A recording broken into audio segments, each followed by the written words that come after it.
Hello friends, Dr. Jerry here. I'm excited to be with you today and hope you enjoy this podcast episode.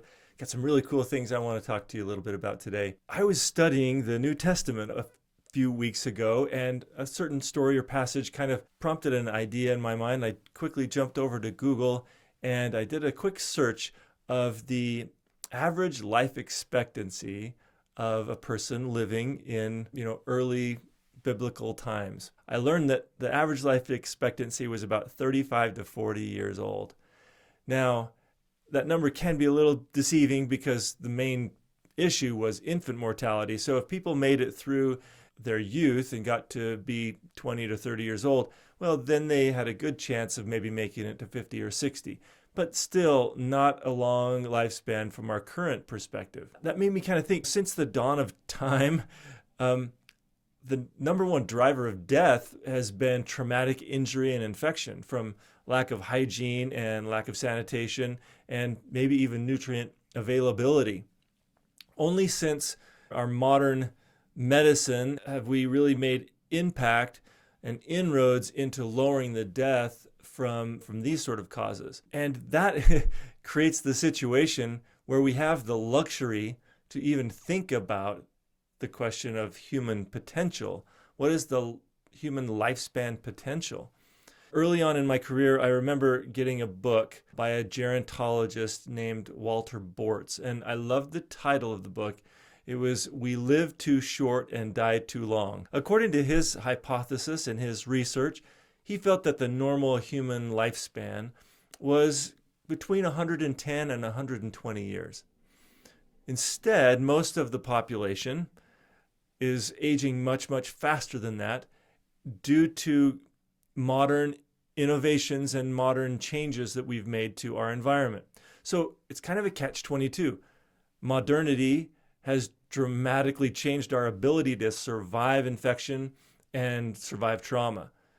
But that kind of same ambitious mode of trying to alter our natural world has brought with it a lot of unintended consequences that drive chronic disease. And so now we have this ability where medicine can keep us alive for decades, but our quality of life suffers and our ability to really function fully suffers.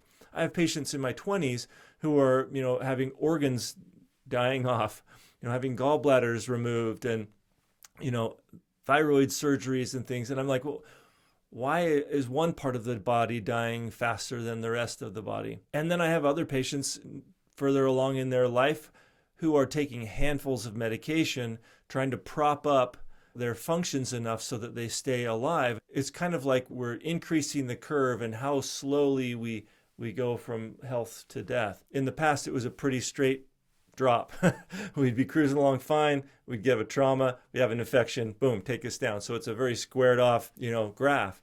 But now it's a really slow arc and we just lose function over decades. So now we're faced with some serious moral dilemmas about end of life. And we all have to grapple with these, if not for ourselves, certainly for our loved ones. So do we really want longevity? For all of the talk of anti-aging and, lifespans, do we really want longevity if it comes at the expense of life quality? Some people have asked, do you want to add years to life, or do we really want to focus on adding life to our years? I think that's kind of a false dichotomy. What if there's a way to kind of thread the needle and do both? Well, I propose that a life well lived does both. We can both be living for great function and longevity if we do it the right way. So that requires a lot of conscious effort and knowledge and certain skills. But if we do this right, we can enjoy increased quality and happiness, and that gives us our best chance for longevity.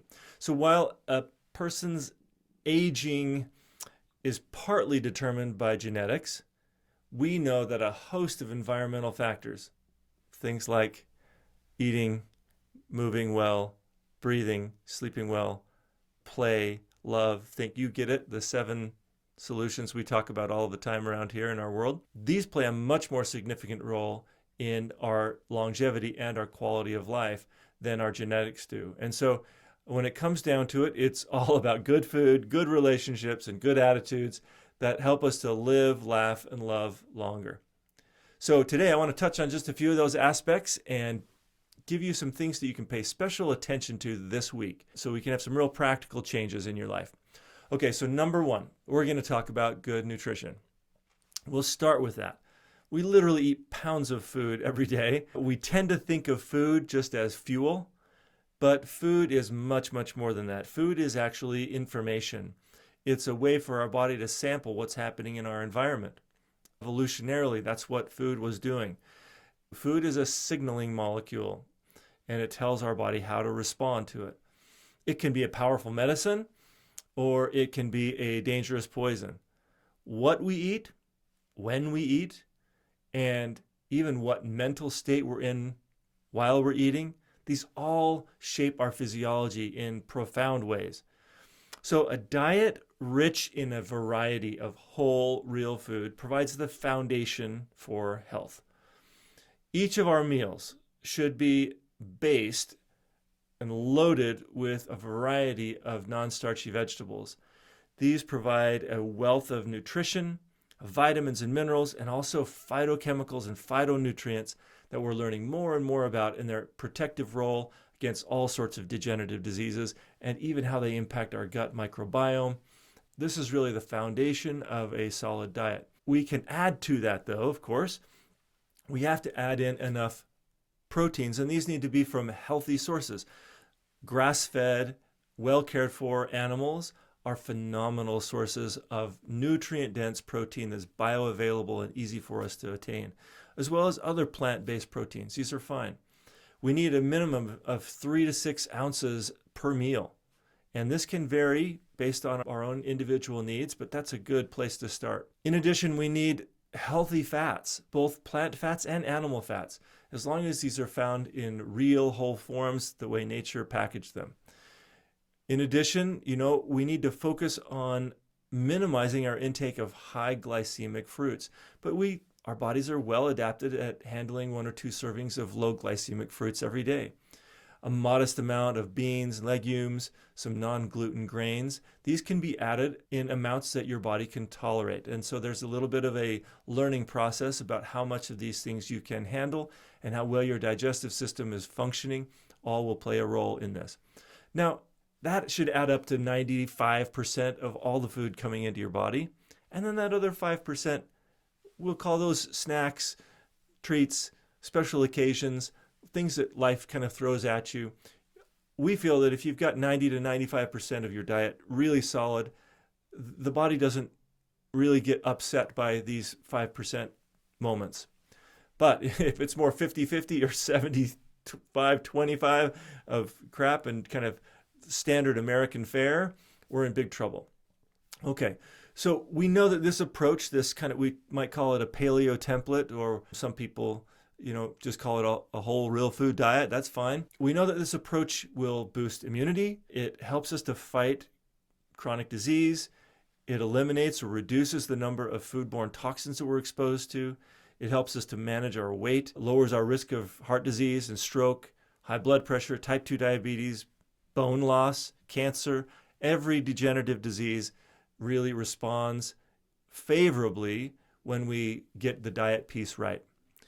People who eat healthy amounts of fruits, lots of leafy vegetables, fish, nuts, packed with all the healthy fats, we know they're able to improve mental function, decreasing the risk of Alzheimer's and neurodegenerative diseases. And we talked about that in the last 2 or 3 episodes of the podcast. So if you haven't listened to those, go back and dive into everything related to neurological prevention and building a better brain. We know that wholesome meals will give you more stable energy and boost your mood. It's all connected. When your body feels good, you are happier and you feel good inside and out. So if you want to go a bit deeper on this topic of good nutrition, Tammy and I both discussed this in episode number 6 of the podcast, as well as chapter 7 in our book. So By the way, we still have a few free copies available. So if for a limited time, if you want to go to our website, www.duggarwellness.com, you can get yourself a free copy of the Simple 7 Lifestyle book. We'll have you pay for shipping, but we've covered the cost of the book itself. Okay, so good nutrition, foundation point number one. Now, let's talk about good relationships. We call this in our model loving well. Being in a loving, healthy relationship has been scientifically studied, and we understand tons of the benefits to our human health, our longevity, and our quality of life. So, number one, being in a committed relationship is linked to less production of cortisol, a stress hormone. This suggests that married and partnered people are less responsive to physiological stressors and psychological stressors.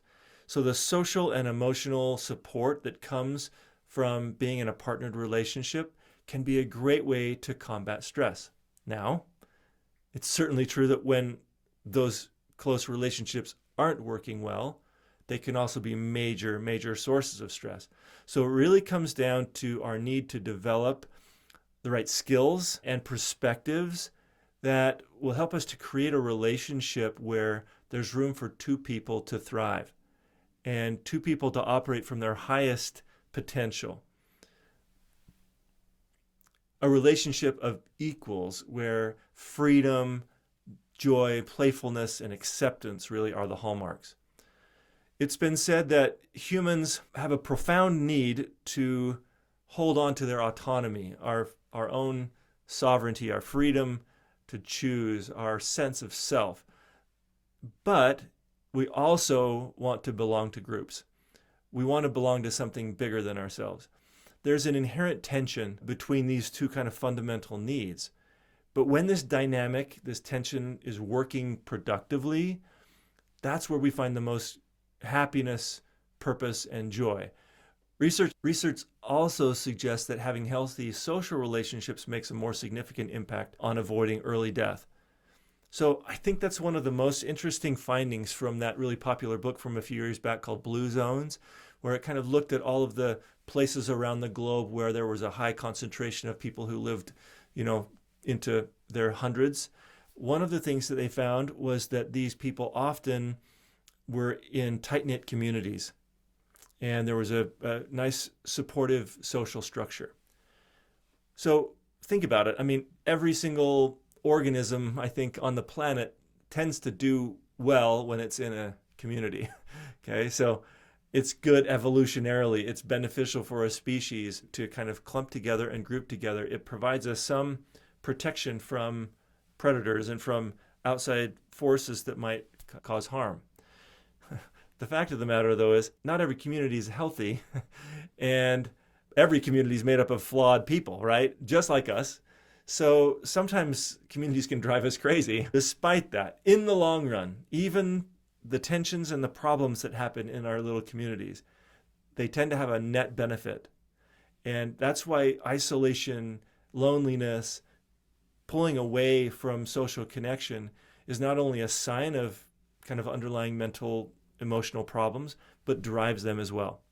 So making sure that we have key relationships and healthy communities is paramount. What if we thought about this need for community similar to the way I just framed diet? Variety of connection may be very, very important. Just like, eating the same foods every day, even if they're healthy, isn't very good for our body. We want a variety of nutrition from lots of different places. So a variety of connections can also be very helpful.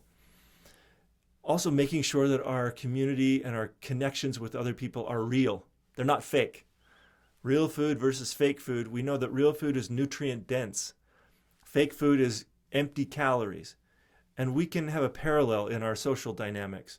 We can have lots of kind of superficial fake friends on social media or even in real life, people that we pretend to be friends with, but those aren't nourishing. We need to foster real communication and real dynamic friendships. Even the ones that get sticky and ugly at times, the more real they are, the more authentic they are, the more they help us to see our own blind spots and our own flaws as we kind of grapple with that kind of, those potential conflicts and things that come up. That's the value of these healthy communities. We also need to avoid these kind of cheap validation-based, transactional-based relationships. Those don't nourish us in the long run. So last but not least, let's talk about healthy mindset. There's certainly no getting through life without difficulty, challenge, struggle. But with the proper perspective, obviously, even those difficult things can work out for our own good. Optimism, positive self-talk, smiling, laughing, focusing on the positive things, focusing on the good in other people. These create resilience. It's like an immune system, if you will, that protects us in the midst of the challenges. It keeps us safe and resilient and able to thrive.